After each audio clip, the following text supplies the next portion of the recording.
Hi, முருங்கைக்கீரை soup எப்படி பண்ணுறேன்னு பார்க்கலாம். ஒரு 3 கைப்பிடி அளவுக்கு முருங்கைக்கீரை எடுத்திருக்கேன். வெங்காயம், தக்காளி, பூண்டு, சீரகம் தாளிக்கிறதுக்கு ஒரு கடாயில் எண்ணெய் விட்டு கடுகு உளுத்தம் பருப்பு போட்டு தேவையான அளவு பெருங்காயத்தூள் போட்டு அதுக்கப்புறம் இந்த பூண்டு, வெங்காயம், தக்காளி எல்லாம் நல்லா போட்டு வதக்கிக்கோங்க.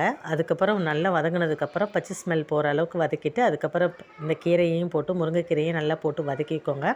அதுவும் நல்லா பச்சை ஸ்மெல் போகிற அளவுக்கு நல்லா போட்டு வதக்கிட்டு அதுக்கப்புறம் தேவையான அளவு உப்பு, மஞ்சள் தூள், மிளகுத்தூள், கொஞ்சம் சாம்பார் பொடி எல்லாம் போட்டு ஒரு 4 டம்ளர் அளவுக்கு தண்ணி விட்டு கீரை நல்லா வேகிற அளவுக்கு நல்லா சுண்டி அதுக்கப்புறம் 2 டம்ளர் ஆகிற வரையும் நல்லா வேக விட்டு எடுத்துட்டோம்னா சுவையான சூப் ரெடி. இந்த நீங்கள் வீக்லி 3 டேஸ் எடுத்துக்கிட்டோம்னா எந்த டைம் வேணாலும் எடுத்துக்கலாங்க. இப்படி எடுக்கும்பொழுது நம்ம உடம்புல இருக்கக்கூடிய ஹீமோக்ளோபின் லெவலை நல்லா என்கரேஜ் பண்ணோம்.